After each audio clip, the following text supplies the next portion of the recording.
Okay, who wants to start? Any questions? Briefly, can you just explain the difference again between like asavas, roots, and defilements? Because there were three asavas: the roots of greed, hatred, and delusion, and defilements In consciousness. were In consciousness. also not like a thing like asavas or the No, roots no. So the roots are, okay. or taints. So the taints are just before dependent origination starts. The roots are in the formations. That's why they're called fettered formations, abhi sankhara. And upakilesas, which are the defilements, are in consciousness.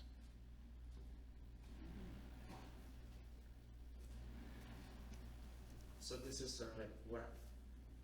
So when we talk about roots and defilements, these are sort of like the effect in these links from Yeah, exactly. before. Yeah. You think about like dependent origination like a river, and underneath are all of these rapids and vortexes and um, whirlpools. And these undercurrents are these things that we talk about in terms of the roots, the asavas, the roots, the defilements, the underlying tendencies, and so on. You said that when somebody presents something to you as an idea or that you need to look at it through the Four Noble Truths. Yeah. Could you give us an example? Well, for example, somebody says you don't need jhana practice to experience nibbana. But if you look at the Four Noble Truths, the fourth Noble Truth has the Eightfold Path, which means the eighth part of that is right concentration. And the Buddha has described right concentration as being or going through the four jhanas. So if somebody says something like that, then you need to see, does that make sense?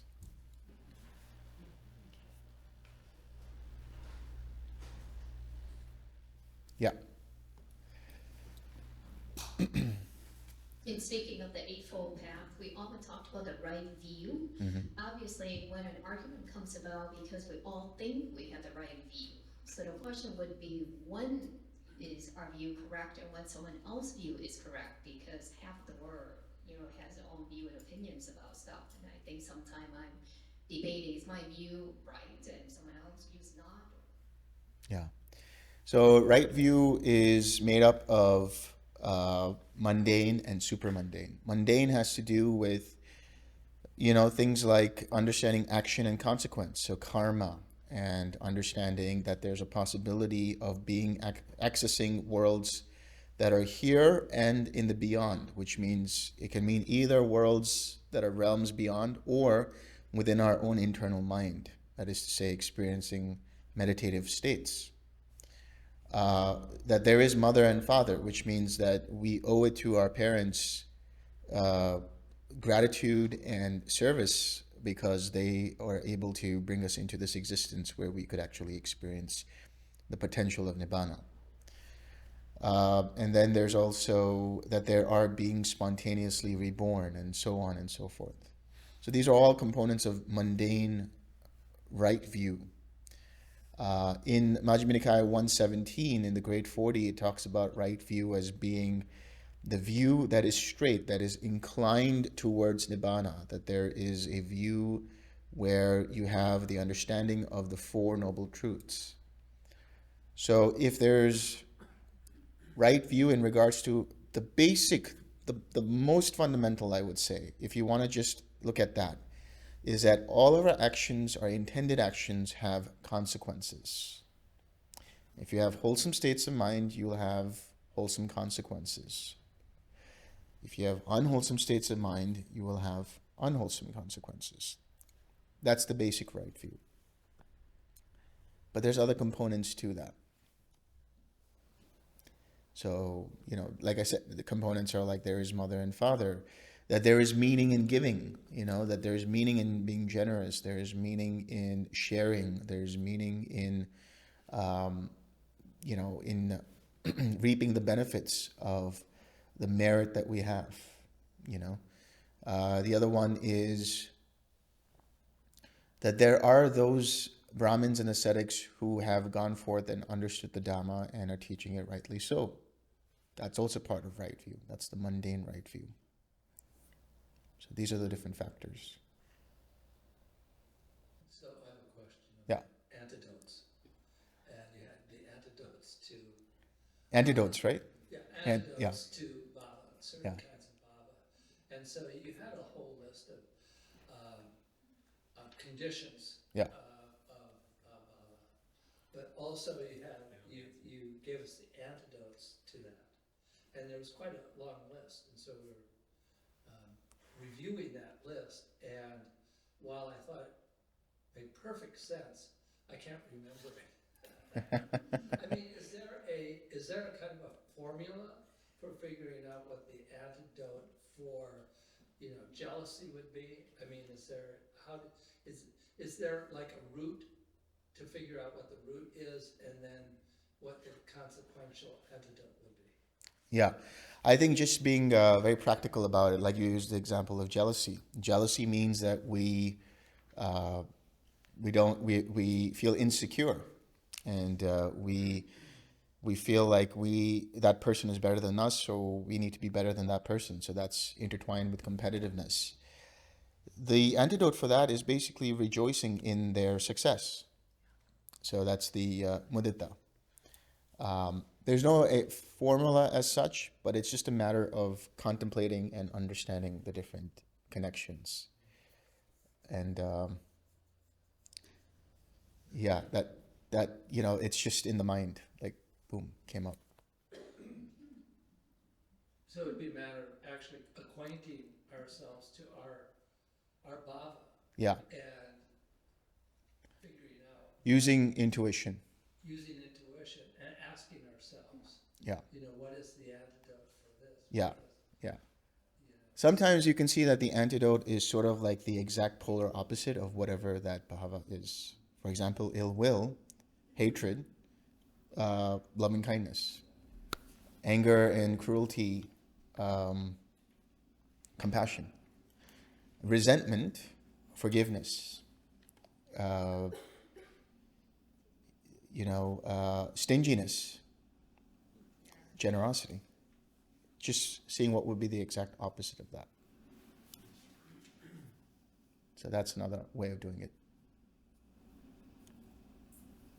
Did you have a question? You mentioned something, or? I just, she asked this, Oh, this.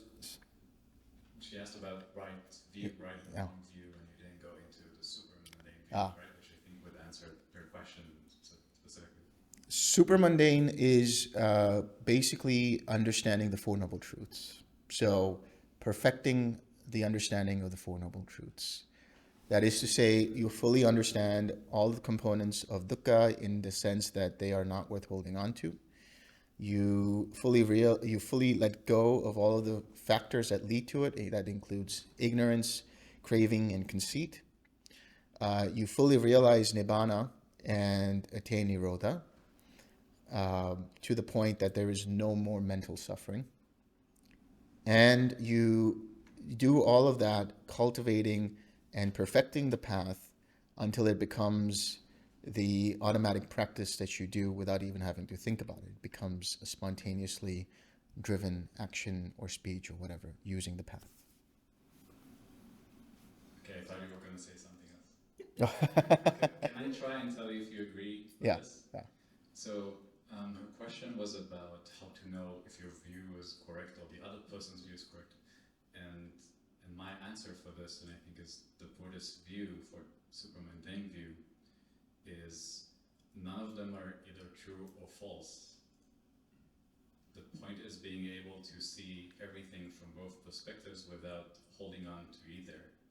If you're fighting for a perspective, you're attached to something. If you can't see the person that you're speaking with their perspective, you're probably also attached to something. So actually taking the view and seeing if you have resistance is a way to tease out attachments that you have, right? And so in the grand scheme of things, the super mundane view is there's no view that is correct. Anything that you think is ultimately correct is pointing at an attachment that you have. So I would clarify what you said by understanding it in this way. You go from where you have to utilize some kind of view, which would be the mundane right view, and the understanding of the Four Noble Truths, so that you can let go and weed out any views that cause suffering. In this case, we call them wrong views. But then after you have achieved the supermundane right view, what happens is it's basically the raft, which means you're not attached to right view. But right view informs you automatically of what's going on. Right. Yeah. The thing that I was worried about, that I was worried about is that we would stay with a sense of there being some final correct view. Yeah, that's basically letting go of the attachment to Dhamma, letting go of attachment to right view, and allowing it to be there, but not making it a view to hold on to. So no standpoints that you hold on to. So does that help? Yes, but it is a right view.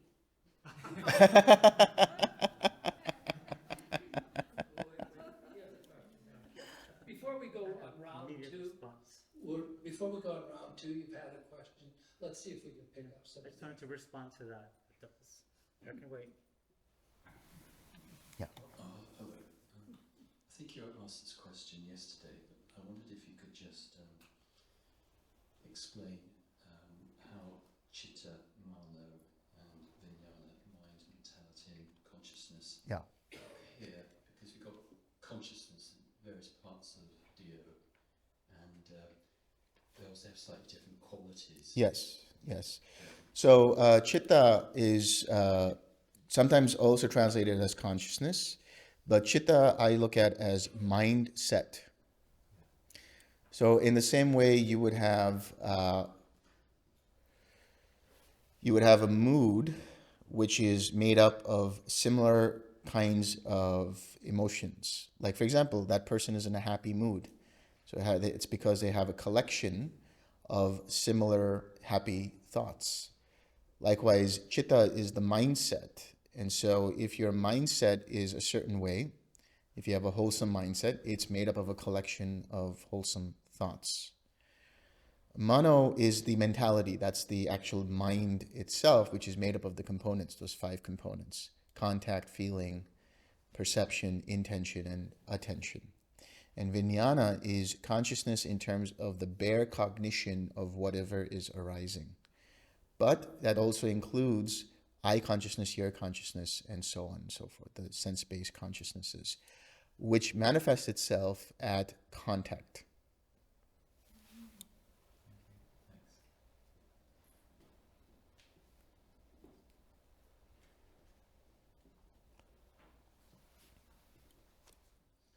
Could you give an example of how to recognize conceit, like on a day-to-day basis, where it's quite subtle? And the reason for the question is, so you described the 3 levels of conceit, and you know that conceit is actually the root of the last set of feathers. Yeah.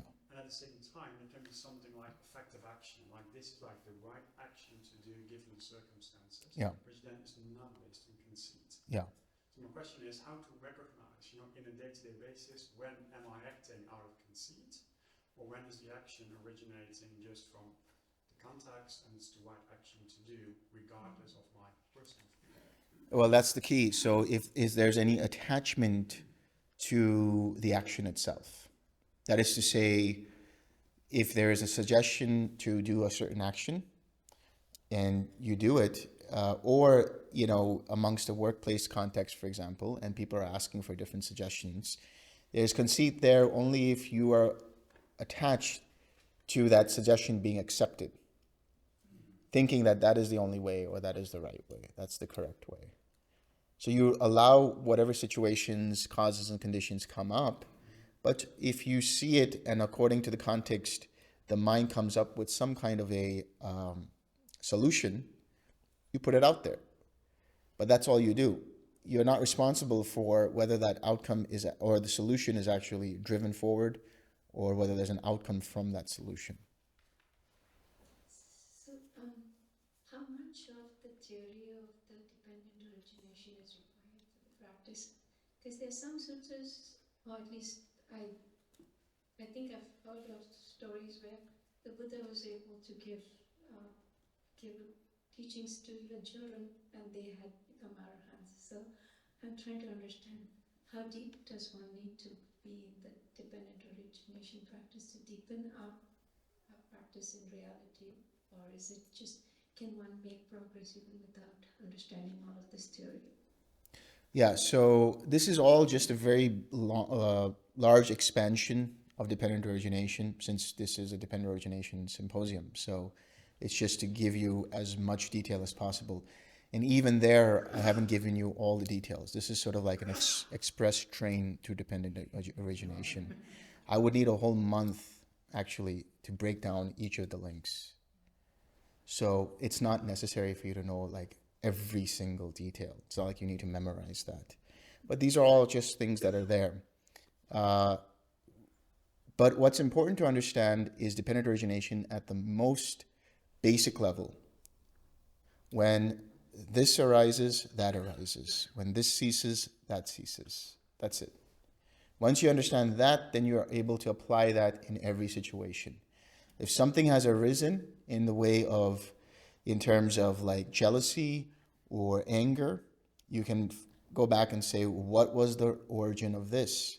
And you let go of the origin and that ceases. That's one way of doing it. And then, of course, understanding the antidotes, understanding what are the ways to let go using the 6 R's and so on. So the understanding of dependent origination will happen gradually and naturally.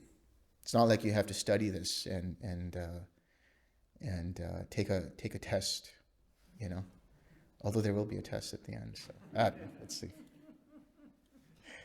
So it's not needed to be like I have to know every component of each link and so on. As long as you start to understand causality and conditionality, that's what's important.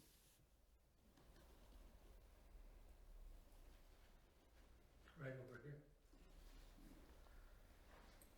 So my question is, how much of its bhava is from this lifetime and conditioning versus how much is already baked in from the previous lives?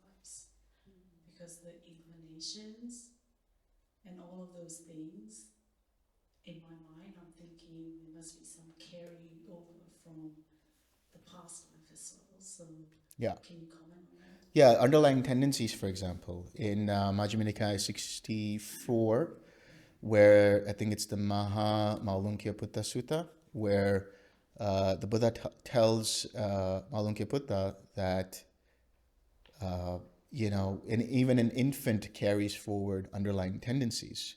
An infant doesn't know what is right and wrong within itself necessarily, but there's underlying tendencies. It looks at something and it wants to grab it and see what that's all about. And then eventually it starts to create these kinds of associations and conditioning. Now, we could say that that happened only in that life.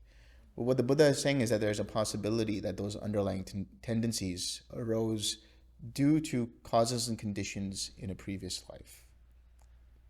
So as to whether it's from this life or the previous life, that shouldn't really matter. What matters is what you do with it now. Sir, you're up. Round two.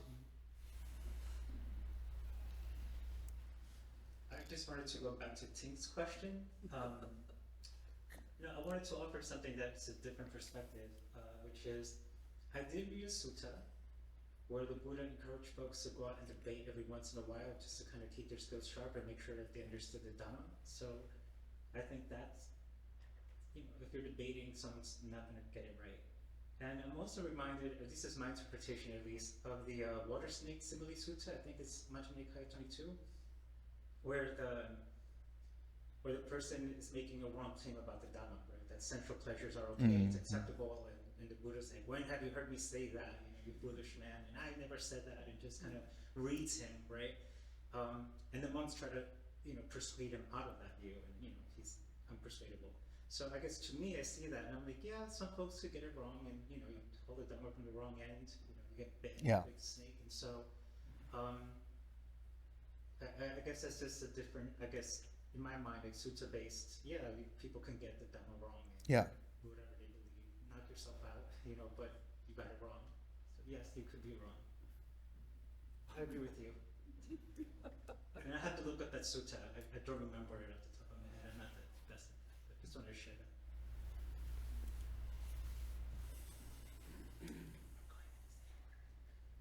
I have a very simple question. Yeah. I missed the definition of samudaya. Samudaya. Yes, because you mentioned that Oh, yeah. in all of the ways. Yes. Yeah. So samudaya means the origin of. Yeah.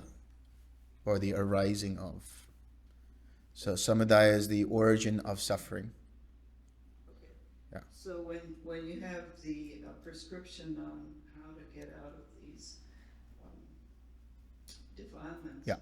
So you recognize that it's dukkha. Yeah. And then You release attention through Yeah. this and that. And samudaya again say. is the origin. You let go of the cause of that. Okay. Yeah. Oh, you let go of the cause. Okay. Yeah. Thank you. You're welcome.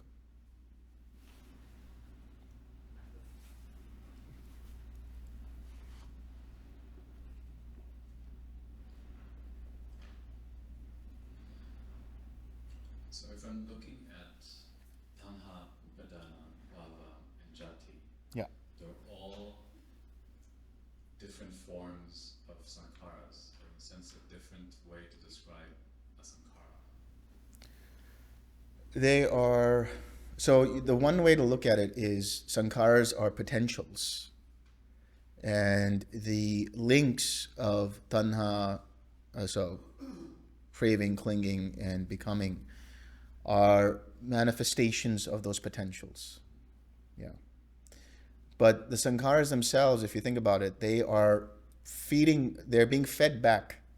So it's like when you have craving, it feeds back to the next arising of a sankhara, which is fettered in either greed, hatred, or delusion, or non-greed, non-hatred, non-delusion. And the sankharas themselves also have their roots. Yeah. Yeah.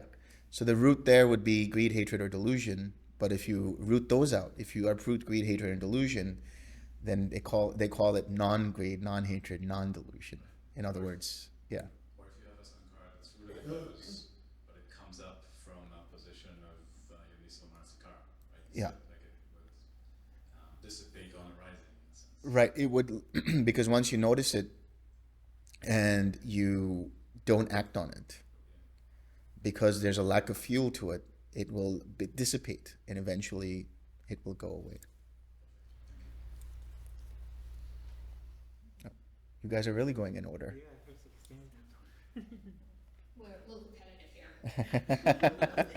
Nice statement. Nice statement. Yeah. We talked a lot about not adding to someone else's suffering. Yeah.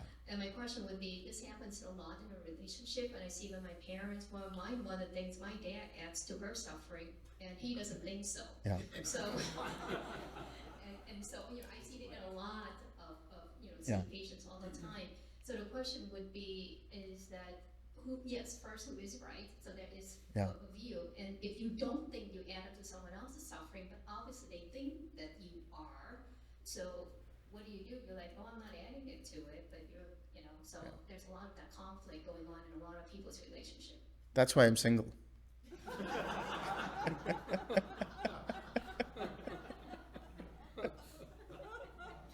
Can you elaborate? Dodging the bullet. That's the antidote. That's the antidote. He's single.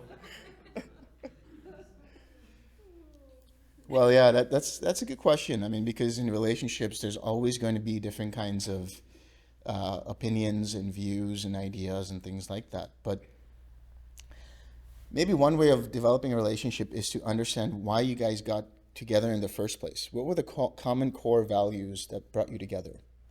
And understand, are those values somehow changing, and how are they changing, and what's going on there?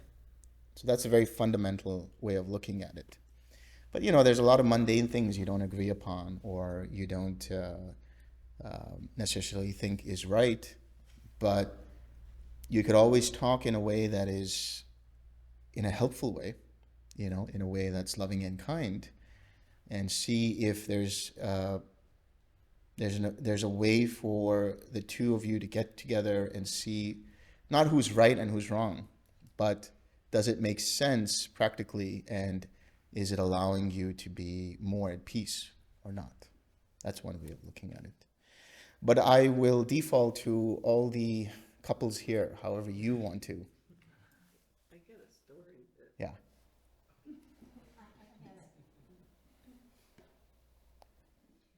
I have a story that Bhante used to tell about an experience when he was in Asia and he was teaching people. And there was a woman that came to him that was saying that her husband won't speak to her. And maybe you've heard that story too. I remember. And so she wanted to go through the spiritual life. So he instructed her to develop her loving kindness and to keep radiating loving kindness towards him. And it changed him. Mm. So it wasn't like there was an argument or who's right and who's wrong. It was just her persistence of radiating loving kindness that changed the situation. Yeah. So. Well, there you go. And I would add to that, Bhante also joked, he said, if you're a man, the woman is always right. And but that would be interesting, right? Both of you might think that you're right, and both of you send each other loving kindness, and then you just forget about what the argument was about. Ken.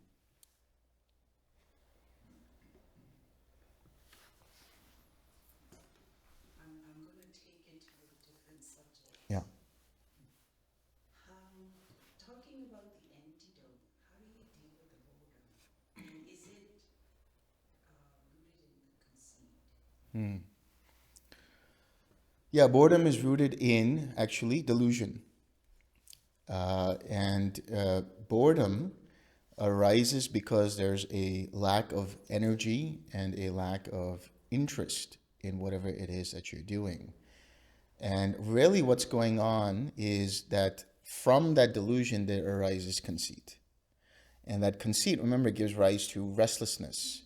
And boredom can arise as restlessness or give rise to restlessness, or it can give rise to sloth and torpor. So you have to look at the quality of the boredom. Is it causing the mind to slip into restlessness? In which case, then you have tranquility there. And if it's starting to take you to sloth and torpor, in that case, you bring up joy and energy.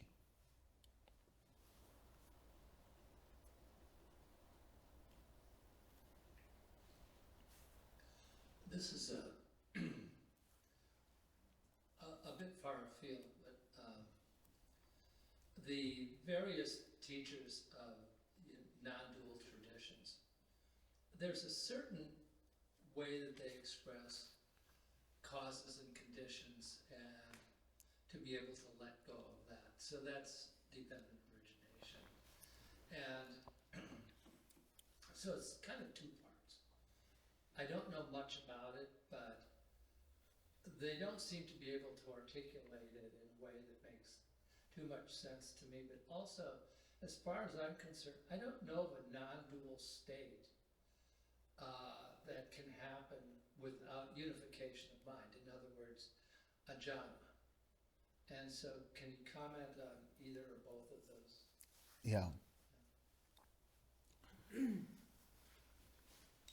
I would say it depends on the strain of non-dual teaching. because there's different components, there's different teachers and things like that. But So what is that? So non-dual, what non-dual, just non-dualism, basically, non-duality. Yeah, yeah, non-dual. what is it? Well, I mean, 25 words or less. non-dual can mean a host of things, but really it basically comes from the Sanskrit word Advaita, which means there is no separation between what's going on here and what's going on out there. It's a consciousness that is all it, and there's variations in interpretations of that. You have Vishishta Advaita, you have Dvaita Advaita, you have Advaita Advaita, you have, all kinds of different variations. But in any case, when they talk about it, and it depends on the tradition, some people do talk about there is a first cause, which is the origin of all things, and so that is the consciousness that is Brahman, for example. That's one strain of non-dual thought. Another is to relax into the awareness and just stay there, and then allow things to just, self-liberate.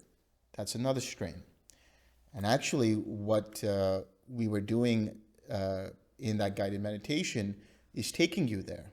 But it's taking you there through certain insight practices by continuously letting go. Because the signless state is, the analogy I use of the signless state is that it's a flashlight that doesn't land on anything. That ray of light that just continues on, but doesn't land on any object. But you come to that by starting to see the tightness and tension in all objects and just keep letting go.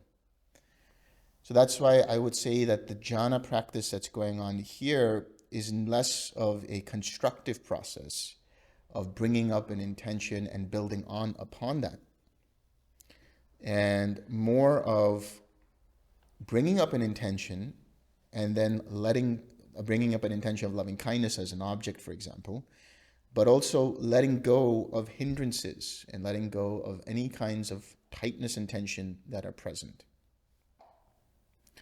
And as you do that, as a result of which joy arises. In other words, you're not bringing up joy.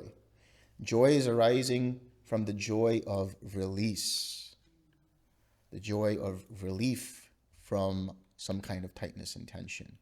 And that joy continues on as the mind gets more and more collected. And then from there, you start to let go of even deeper subtleties until you experience even more refined states like equanimity and quiet mind and so on.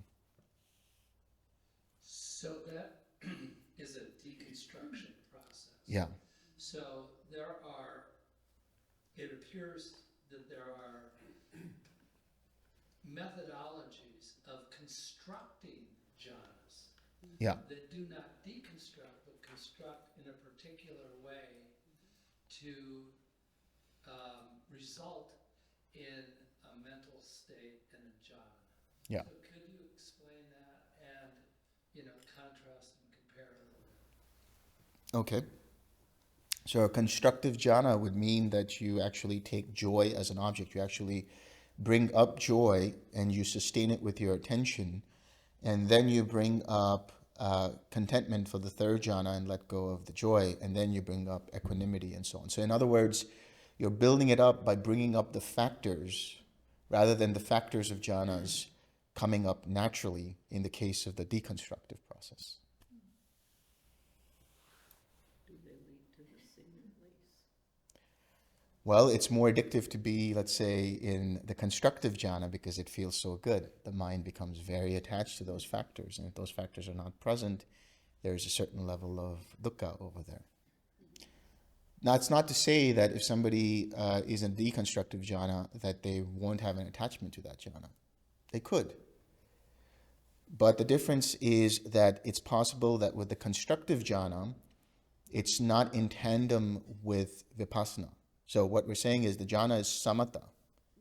And then the understanding of what is going on is the vipassana.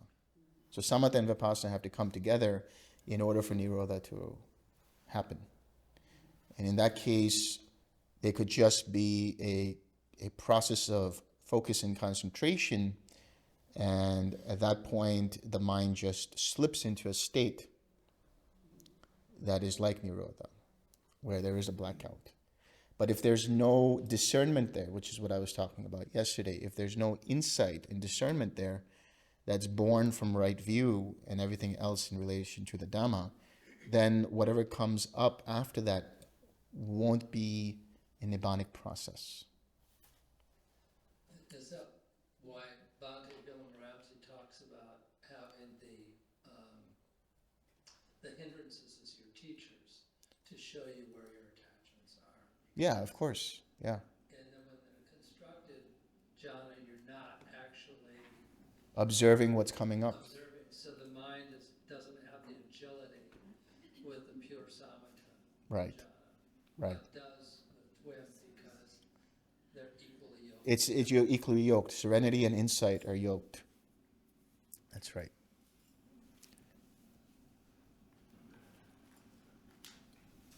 So, more of a back row dependent origination.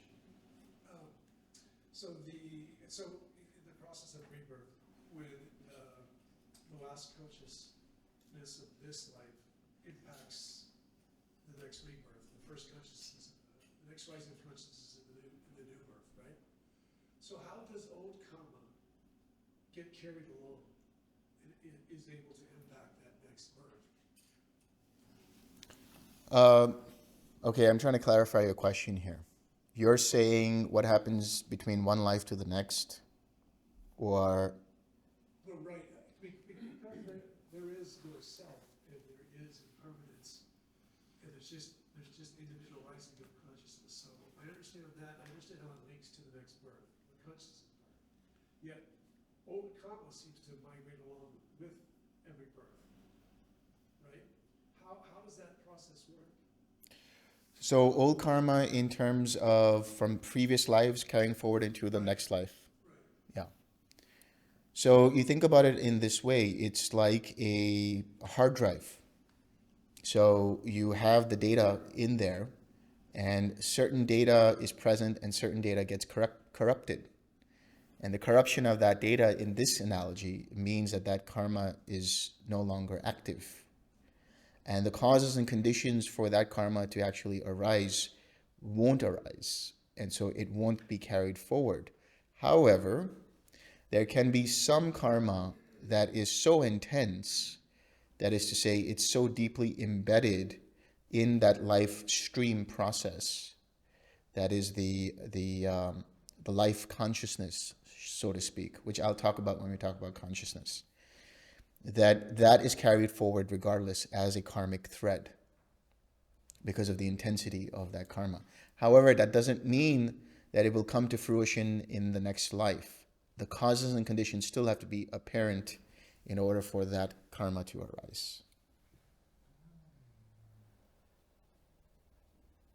So the hard drive analogy would mean that the transfer system from one hard drive to the next hard drive is happening, and there is an intention of which files should be moved.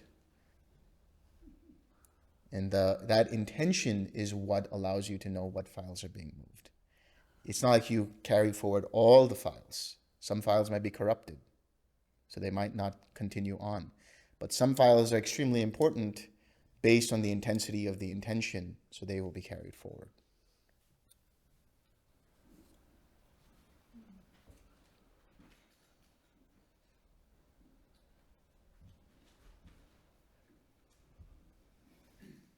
Yeah, I just want to follow up with that transfer of karma.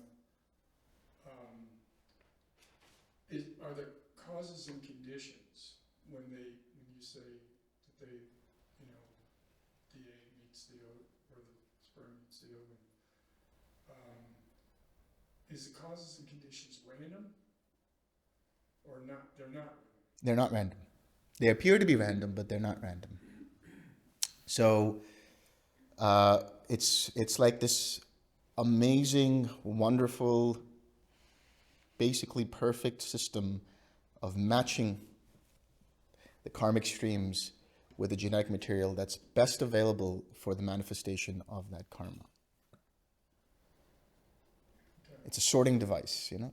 Right, and when you say there's corrupt files, just explain that a little bit. Corrupt files means like They're not inactive. being transferred. Yeah, because they're inactivated karma. Okay. Yeah. Okay. Or deactivated karma, I should say. Yeah. Oh, Mark has a. Oh, Anne and then Mark. Yeah. So that perfect matching thing could that be like people might go round and round in rebirths together? For example, us. Uh-huh. We might have a lot in common, though you don't remember. But is there that matching thing involved in that?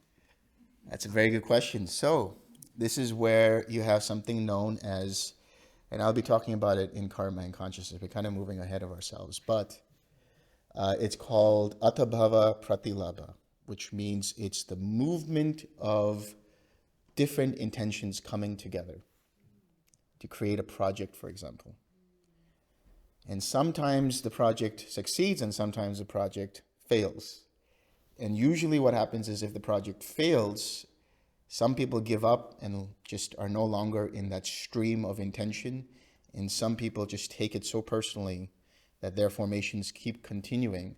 Not necessarily with the same people, but the same set of formations that are manifested in a different person in order for that project to continue.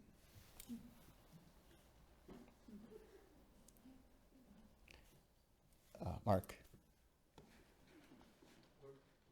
Yeah. Right here. I had two things I wanted to ask you. One was the thought of the Buddhist that gets in the car accident, and he goes up to the other driver and says, "We can't continue meeting this way."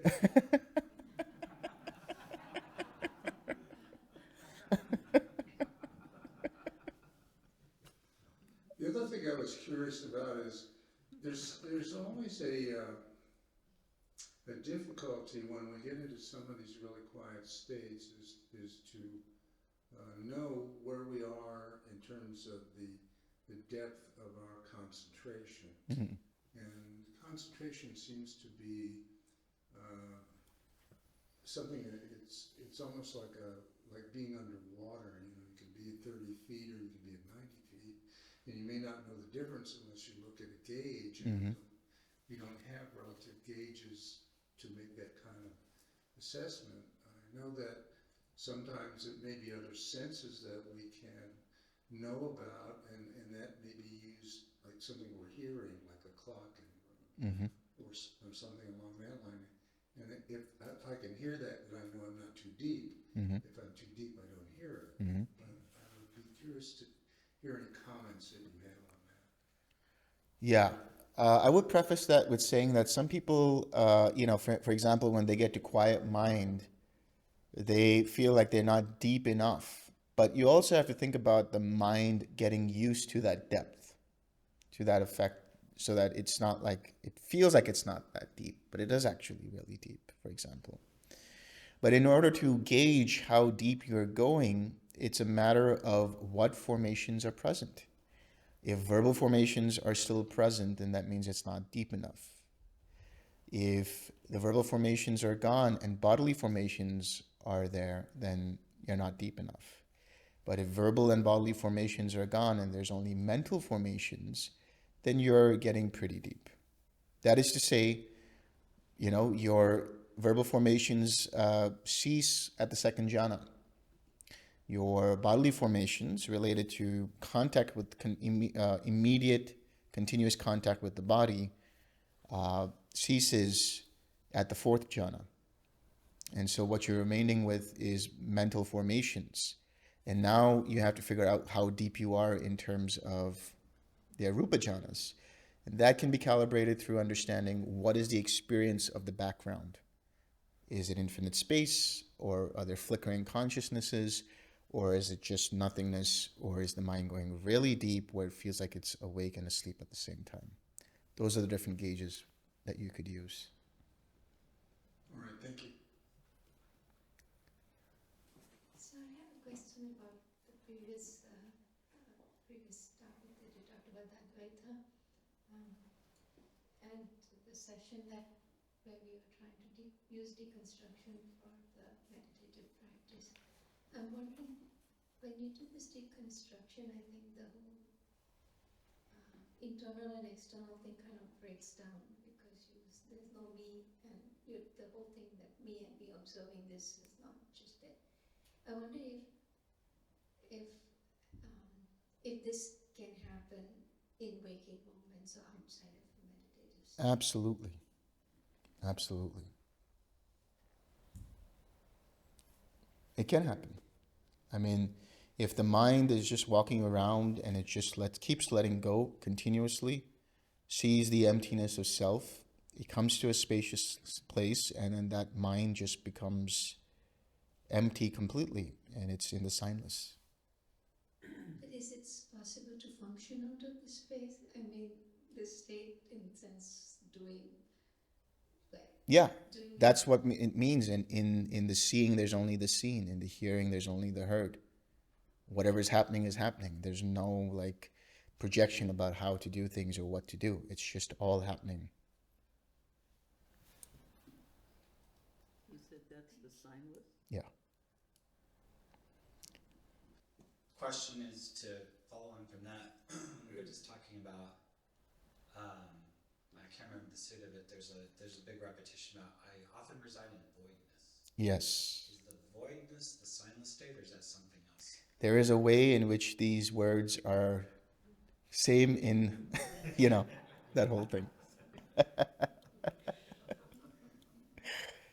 So voidness can mean emptiness, but also signless. But voidness can mean emptiness in terms of realizing the emptiness of self. Signless means that no object is worth holding on to, but they all take you to the same place. Emptiness, undirected, signless. They're all just looking at it from a different angle. Let me try to narrow it down. So when I read that, I'm curious, is it, the Buddha is abiding for the day, and he just goes into kind of a blackout space that's not cessation, not nirodha, but neither is an awakening state. And when he's in that state, he's not out walking around. Right. So this is the state of the Arhat's mind, which is completely signless all the time. That's why I was saying in the hearing there's only the heard and so on. That's just the state of the mind of the Arhat. He often resides in that, and there's a special state where you're taking Nibbana as an object, as so to speak. Nibbana cannot be an object, but the mind is... See, we're really going ahead of ourselves, guys. I'm going to be talking about all of this in the next couple of days. I think you answered it. I was trying to determine if voidness was like being in nirodha, or if they're aware but without a sense of self-loss. Yeah. Just wait 2 days. All of that will be answered. You had a question? Well, there's that sutta where... Yeah. There's that... Yeah. I can't let go. There's that sutta that Buddha describes that he resides in the signless, and then he says, and something about the six senses. Yes. Just to maintain life. Yeah. And I was curious about that. Yeah, so what he's referring to, and again, I'll be talking about it more in 2 days, but what's going on there is he's referring it to in two levels. The signless as a state that you go into that then eventually becomes the waking, functioning state of the Arhat, which is to say it's signless because there are no signs of the taints. It's empty because it's empty of any kind of sense of self. And it's undirected because there is no more craving there towards anything. So here what he's talking about is, I often reside in voidness. He calls it the supreme voidness, which means the mind of the Arhat, where it is empty and signless and undirected in the sense that there are no more taints present. That's what he's referring to. But then he says the sixth sense basis to maintain only as much, the sixth sense basis only as much as to maintain life. Yes. So, what does that mean? That is, you can call it cessation, but it's a special state where everything just collapses and the mind is experiencing nibbana. But the six sense bases are present in the sense that they are being dependent upon the life faculty, the heat and life faculty. So that only is present. So we could interpret that as cessation as well, where those sense bases are there, but they're non-functional, but they're still connected to the life faculty and the heat and vitality.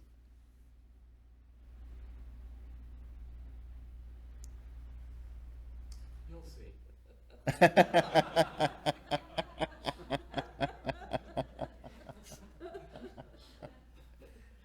My thought was, Yeah. well, he's using the six sense basis to maintain his physical life.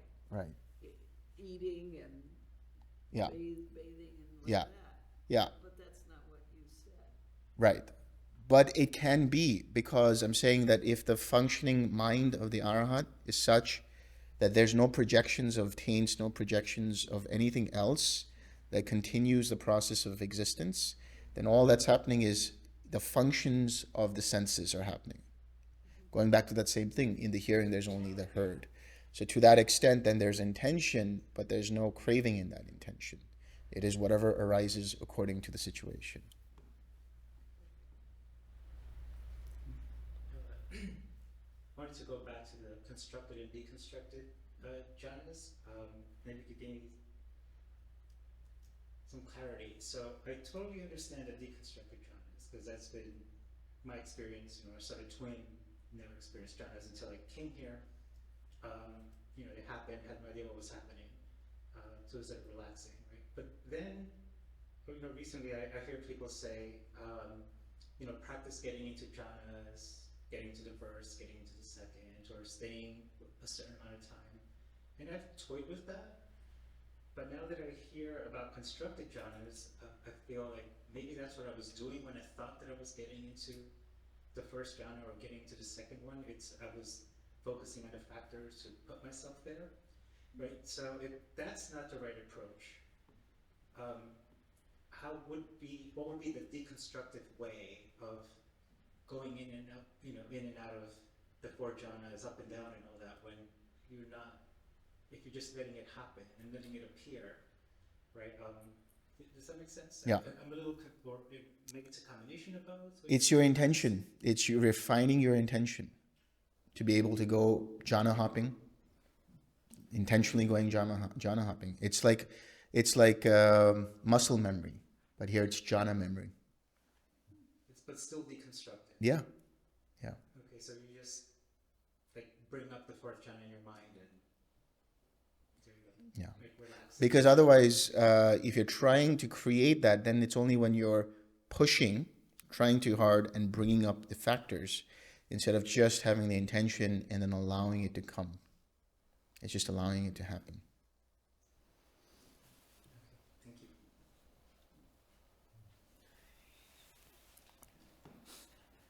Yeah.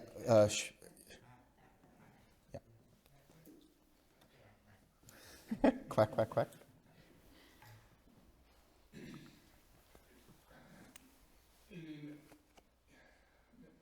I'm trying to figure out how to ask this, but I would assume as historically arhats, because of the state that they're in, they have a high level of intuition.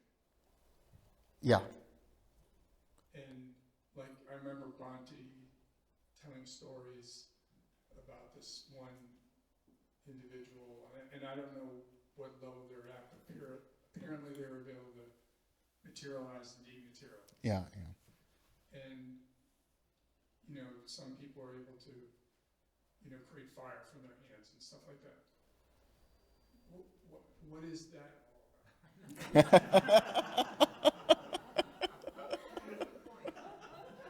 Magic tricks. You don't need to be an arhat to produce fire out of your hands. You don't need to be an arhat to materialize and dematerialize. You could do that even if you have no attainment. For the arhat, what it means to be an arhat is that the three taints are destroyed. That's it. No more becoming, no more craving, no more ignorance. That's basically it. And yes, that's right. An arhat's mind is basically working on intuition. And how is intuition born? How do you develop intuition? When the mind is quiet, intuition arises. Which is why for the mind of the arhat, it is signless, it is empty, it is undirected. And therefore, intuition is working 24/7. So in order for you to develop your intuition, ask a question in the mind, let it go, but you have to do it first by quieting the mind. Come to the quiet mind, let's say. Ask the question and let it go, and you'll get the answer. What is intuition? Intuition is basically where all the synchronistic causes and conditions come to be in order for your answer to arise. One more time. We have it on tape, right? No, I'm just joking. It is where all of the synchronistic causes and conditions come to be in order for the answer to arise. It's a tautology.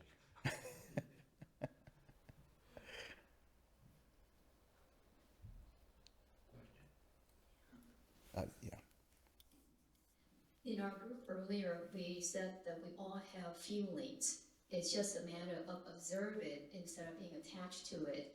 So would an arhat would not have all the feelings, all these abandonment roots that we went through earlier? Like they wouldn't have anger, they wouldn't have resentment, or it still would have these things. It's just that they're not being attached to it. No, they wouldn't have it at all. Because that's the whole point of being an arhat, is like you've uprooted all of those roots. And now there's non-greed, non-hatred, non-delusion, which means the formations are purified. So they don't have feelings? I didn't say that. Of course they have feelings, but they have positive feelings.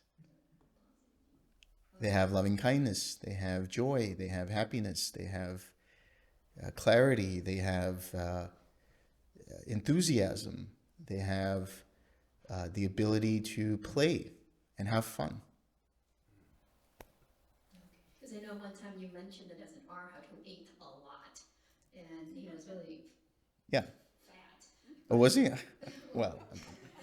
But that was only because from his past life, that was an elephant. Yeah. Oh, that's right. And there was the arhat who used to be a monkey, and he would like to just, jump around from place to place. Yeah.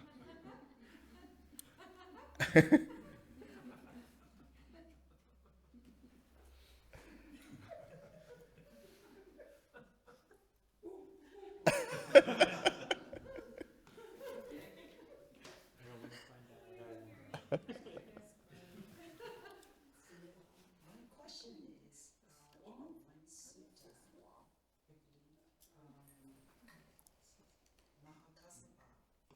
Can you speak closer to the microphone?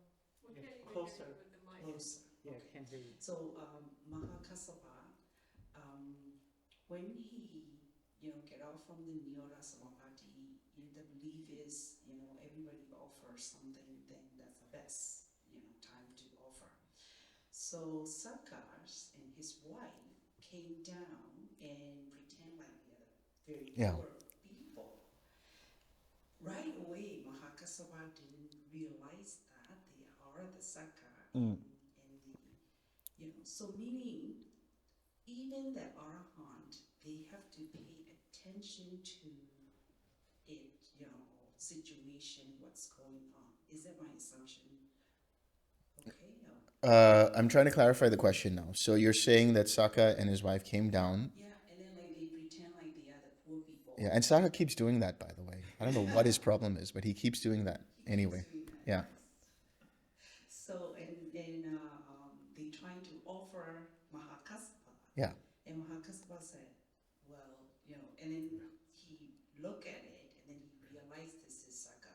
Yeah. So he said, he scolded. Yeah. So, like, yeah. why are you doing that? Yeah. Right? Like, this is for the poor people. Yeah, yeah, They yeah. need, Yeah. food. Which means that there has to be a implementation of psychic faculties. There has to be an inclining of the mind to see that.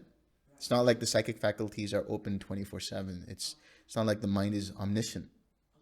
So That's that's a psychic faculties that able to see it. yeah. But attention of a arahant mind will be always very fully Yeah. mindful. Yeah. Not like us, like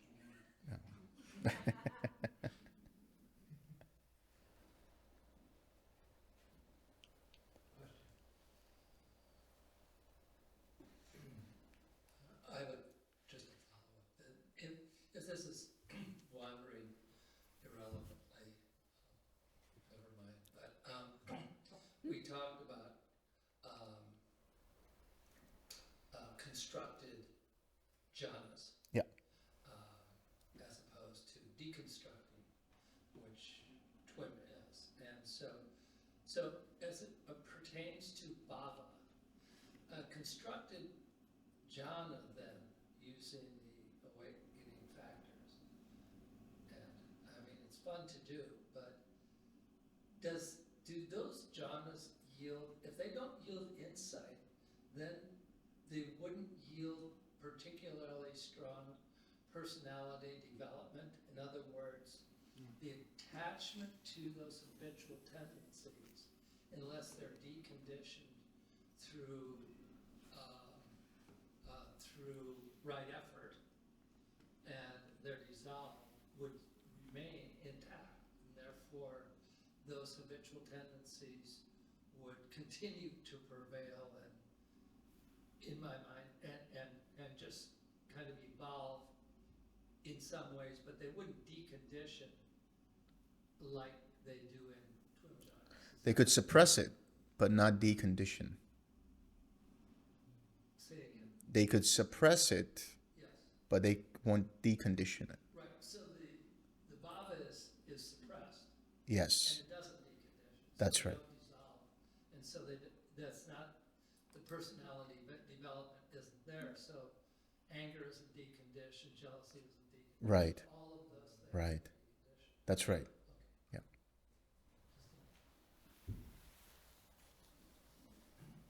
So pretty much the same question. While we were doing our groups, it occurred to me without the antidote, we're just reloading the bhava. Yeah. Yeah. You need the antidote. Yeah. My question, I guess I was just looking for some clarification and repeated instruction on introducing the antidote as the practice. So I'm referencing like the example sheet that we used in the workshop earlier. So like, the contact is obviously not anything that's just, something that you're describing can happen even in the states of arhat, like the seeing without a seer, basically. Mm-hmm. The feeling, maybe you could talk a little bit about like the arising of the feeling and the relationship between that and kind of this fundamental like attachment to self or not. But then I wanted you to talk a little bit more about like the implementation, specifically when the craving starts and where exactly, and like, just a little bit more detail about the implementation of the 6 R's and the antidote as that cycle kind of goes along. Okay. So contact here comes from the word phassa in Pali or sparsha in Sanskrit. And it literally means to touch. Contact here is not the actual seeing. Contact is when the initial light bounces off of an object and hits the eye. Let's take the eye for example. The process of seeing is the feeling, is the experience of seeing. So the arhat will also have that. How does feeling condition craving? How does feeling give rise to craving? It's when there is an underlying tendency towards craving. If it's a pleasant feeling and the mind looks at that and doesn't want that pleasant feeling to stop, there is an underlying tendency towards craving. And it holds on to it, and there's tightness and tension, that is full-blown craving.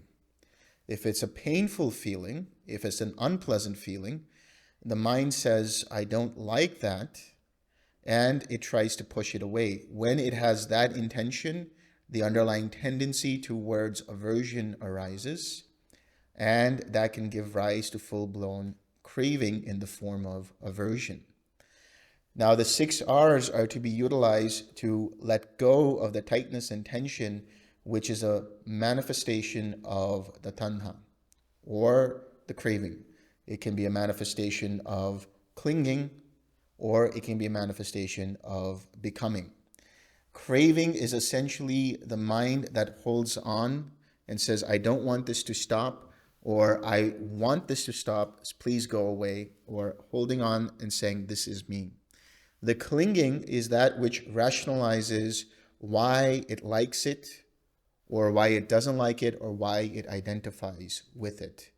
So it would say, I like chocolate cake because chocolate cake is the best, right? Because the chocolate cake, I didn't say chocolate ice cream, I said chocolate cake, because chocolate cake is the best. So that's the rationale. That's the clinging that's there, the associations. Tomorrow we will discuss clinging in further detail.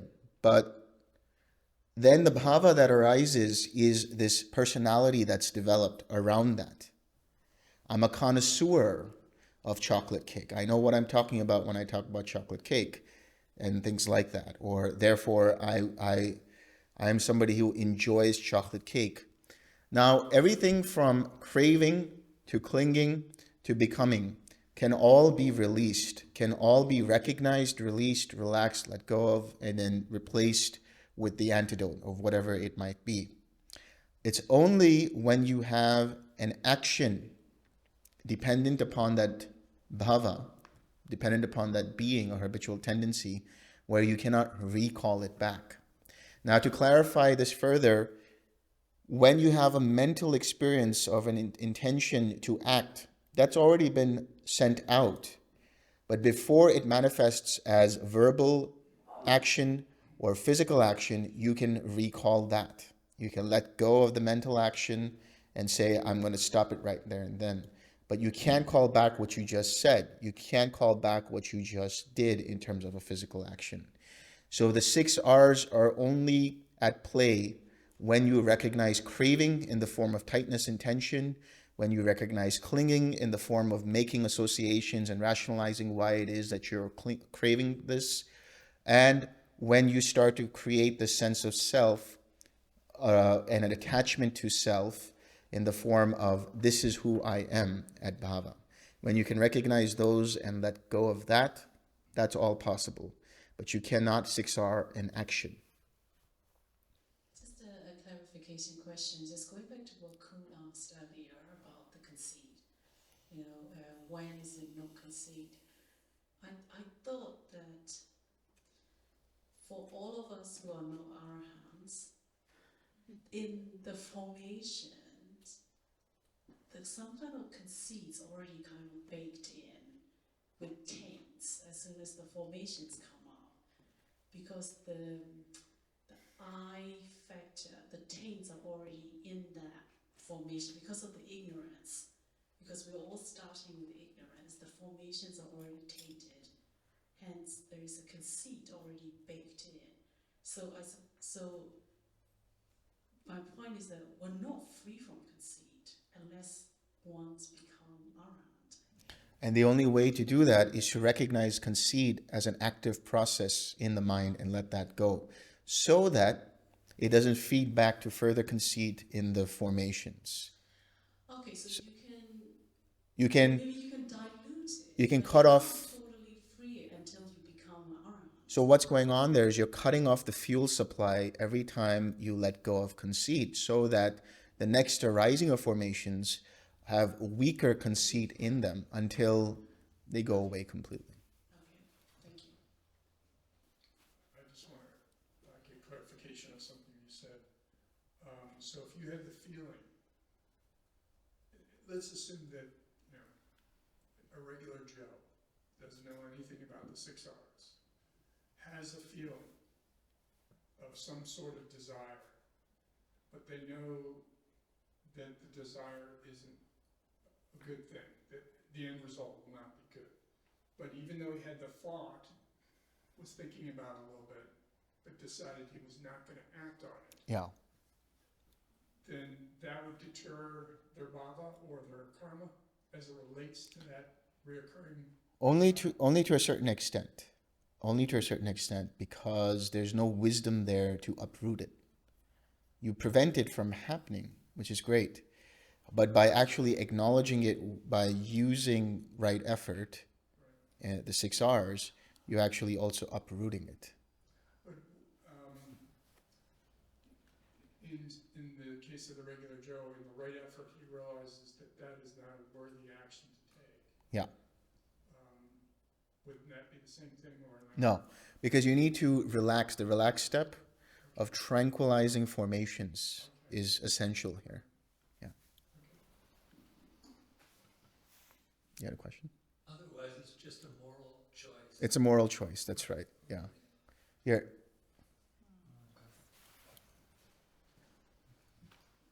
We talked a lot about it's okay to enjoy everything in life as long as you're not attached to it. And I've seen a lot of patients who feels that attachment is a way of being connected to whatever it is. Let's just say that if a deaf one, and if they don't feel their attachment, then they didn't love that person. So what would be your advice to people who feel that an attachment gives them a sense of connection, a sense of that I belong, I'm a part of something, and versus they feel like not attached means that I have no feeling and I'm, not a part of something. So attachment here would mean that there's a fear of losing that relationship, a fear of losing that person in their life. That's the attachment.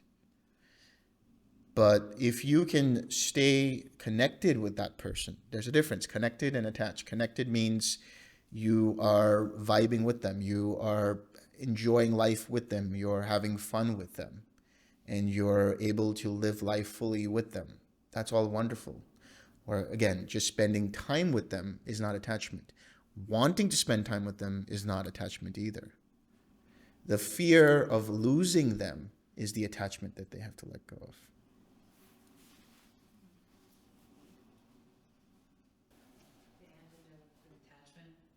What's the antidote to attachment? Non-attachment.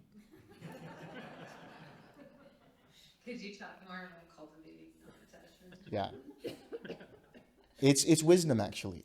It's the cultivated wisdom of understanding how things are ultimately impermanent.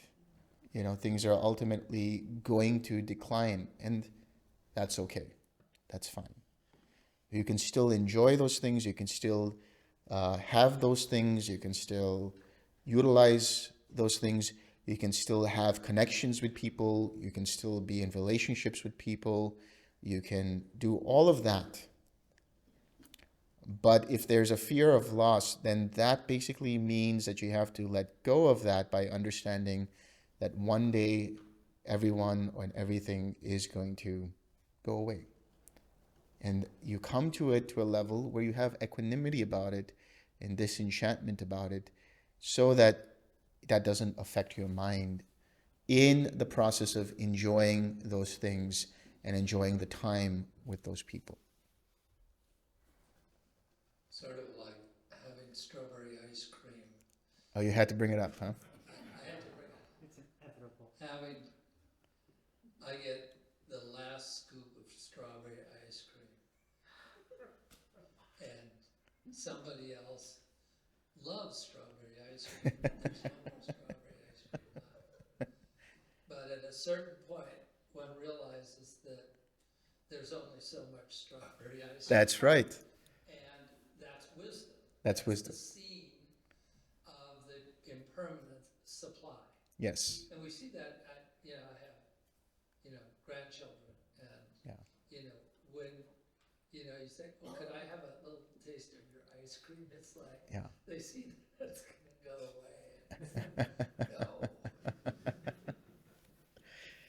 But it's interesting. I'm just gonna put this as a side note because I'm a huge Star Wars fan, so I'm just gonna do it.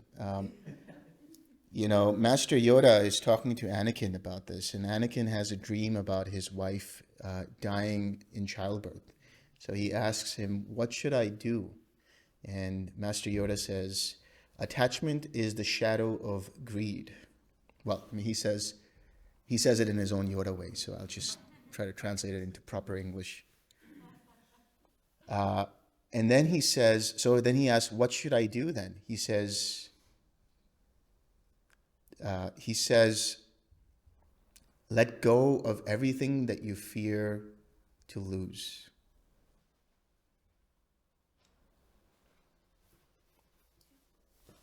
Yeah.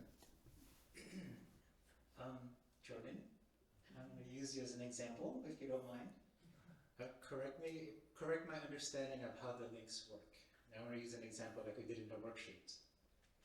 So I see Jordan grabbing the last scoop of strawberry ice cream. And this painful eye feeling arises. And then craving arises. And my habitual tendencies would be to go over there and shake him. Yeah. Right? And my justification would be, everyone knows that I'm the one who loves strawberry ice cream. It's conceit, right? Yeah. Everyone here knows I love strawberry ice cream. Everyone should defer to me. Blah blah blah. That would be all the clinging, right? The justification for why I go over and snatch that out of Jordan's hands, which would lead to the action, which would be bad action, and then feed back into my formations and keep me rooted in this craving for strawberry ice cream and mistreating people who get in my way of strawberry ice cream. The conceit is there all the time. Mm-hmm. Yes, of course. Conceit is the root of all of that stuff that's going on because you're taking it personally, you're identifying with it. Yeah, the bhava is basically the set of or series of options that are available to you because of the options that you have selected in a previous action. And then you automatically incline to that rather than seeing that and letting go of that and allowing a spontaneous action that is rooted in wisdom that can arise. So, in all seriousness, to clarify, so I know I used a joke saying I'll go over there and snatch the ice cream or shake them or something. But my bhava could be other, right? It could be the go suck or Exactly. Passive aggressive. Exactly. Yeah. That could also be the bhava and then the action that follows. That's right. Off of that. That's right. And spontaneous would be someday when Jordan gets the last scoop of strawberry ice cream, I would say, "Good for you." Yes, and genuinely mean it. Yes, good for you. Yes, someday. So that's not going to happen in this retreat. When you hear me say that, you'll know I made it. I crossed over. Done what had to be done. Put down the strawberry cone. And this will be known as the strawberry ice cream discourse. So the gradual training begins. That's strawberry ice cream? Goes to strawberry ice cream. And ends at chocolate ice cream. Chocolate ice cream. And then youth, wealth, health, pleasure. And that's the training. But it starts with just the daily things that we identify and connect with. To use the 6 R's. Yeah. This is developing those. Yes. Yeah. Could you please talk about the difference between preferences and craving? Yes. So, for example, you gave the example of the fat arahat who like to eat, you know. It was because of previous conditions that were present. But that doesn't mean that there was craving. It was just that that was how the formations arose, and that's what that was how it was used to. Likewise with the monkey arahat who kept jumping around, it was because of previous causes and conditions that just created that. Preferences are essentially just what the body is used to. It prefers coffee in the morning, so it's coffee. Now, craving would mean that if the coffee is not available, all hell will break loose. But if there's no craving, there's no coffee, no problem. You know? So the preferences is something that the body is just used to, you know? Like my system is used to Indian food. But since Indian food isn't available in the US, I have to make do with it. Right? So whatever the preference would be is whatever the preference is. And no big deal about that. But the craving would mean you know there's craving when it's not available. How do you act? Or how do you respond? You know?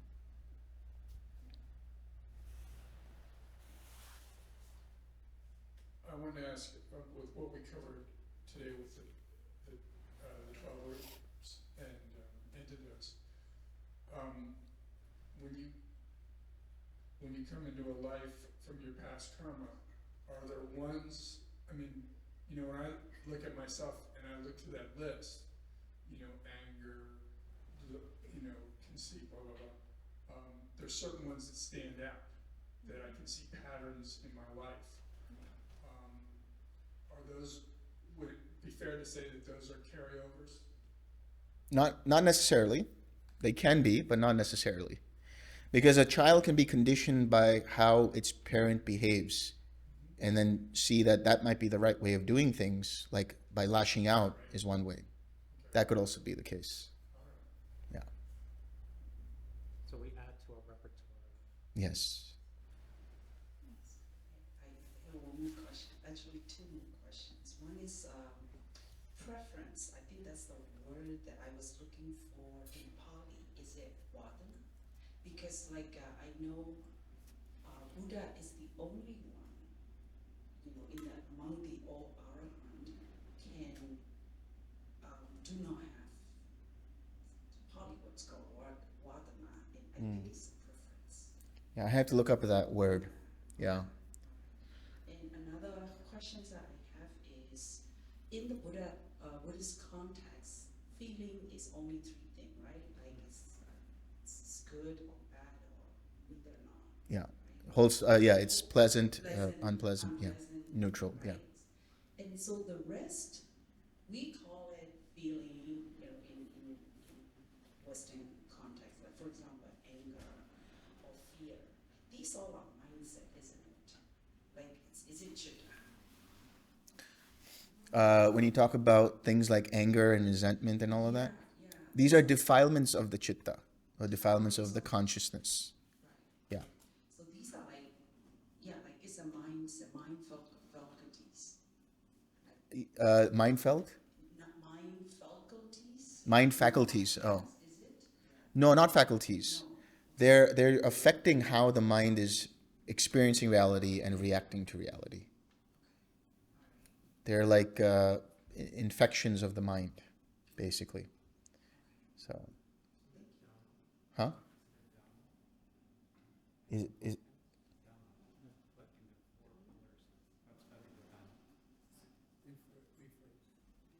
Is it also like Dhamma? you're talking about? Like Dhamma and Upasana? Yes, yes, exactly. Hindrances, for example, is part of Dhamma Upasana.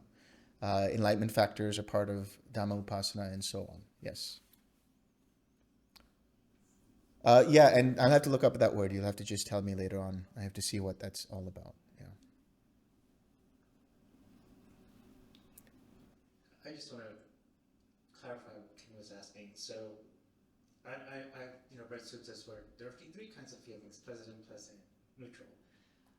But these other more complex emotions like fear, anger, jealousy, you're saying they are developments of the mind. They affect how mind experiences reality. So, where I guess where would they fit under In consciousness. in consciousness? Okay. In consciousness, yeah. And so, oh, I see. So if I'm prone to anger, that's already in my consciousness. My sixth sense basis, contact, and then contact with other contact. So when I start having angry thoughts, and then I have painful feelings, it's not that the feeling there is angry. It's that these thoughts were already infected with anger from way back in my consciousness, so that by the time they get to contact, I have these thoughts. We call them angry thoughts, but really they're painful because they're causing pain and the craving and everything continues. But these complex emotions, anger, jealousy, etc., you're saying they're in consciousness. Yes. They're not emotions, they're just defilements of the mind. We call them emotions because we feel them, and they are felt. They're felt as a painful feeling, absolutely. But the seeds of that arise in consciousness.